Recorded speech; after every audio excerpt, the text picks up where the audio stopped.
Hey, we're gonna talk about migraines. So, reducing intensity and frequency, or just not get any at all, as long as you're doing everything right.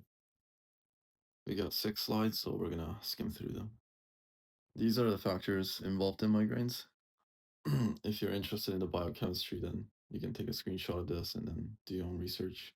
Migraine is very unique and it has many different causes and mechanisms. So, this will be helpful if you have different symptoms associated with migraines. Then you can maybe narrow down the cause.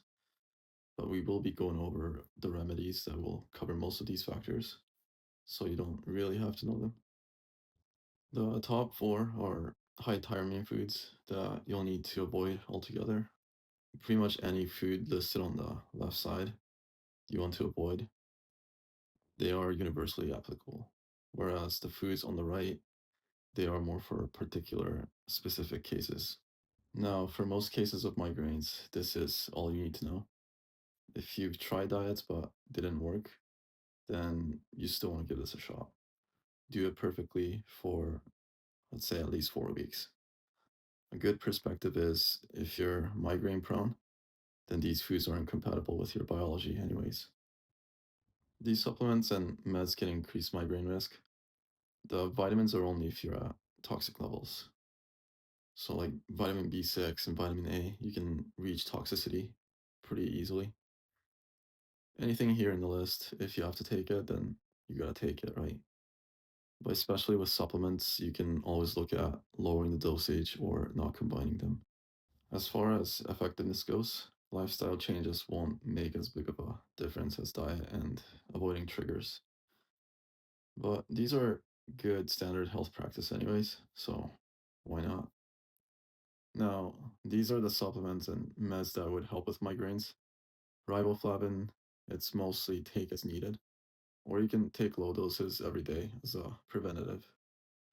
Magnesium and CoQ10 are mostly preventatives to take consistently, and they might not work well for acute migraines. If you suspect copper toxicity, or let's say have chronic fatigue, then it might be worth trying molybdenum and zinc combo, so you take them at the same time. Just don't exceed the doses that's mentioned. So with biotin, you're more so looking at neurological headache, so that's pains around the ear, and it's cartilage, right? And sometimes when you lay on the pillow, the back of the head hurts.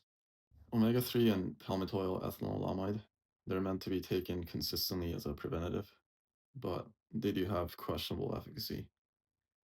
Ginger and feverfew are for as needed.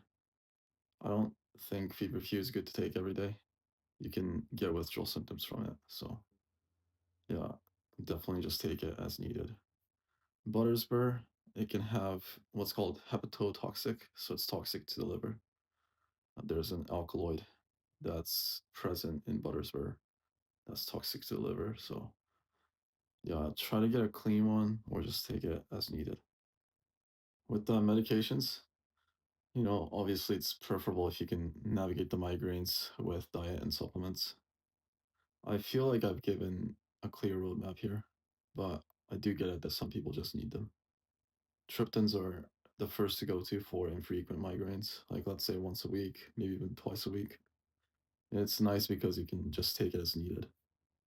The good potential alternatives to triptans are riboflavin, molybdenum, and zinc combo. CGRP antagonists are great if you just don't want to fully eliminate the foods that I mentioned earlier, or let's say if you still want to do your occasional wine tasting. Weaker alternative for this case might be magnesium and CoQ10. Dihydroergotamines are given for severe migraine cases, so the ones that last 72 hours or longer.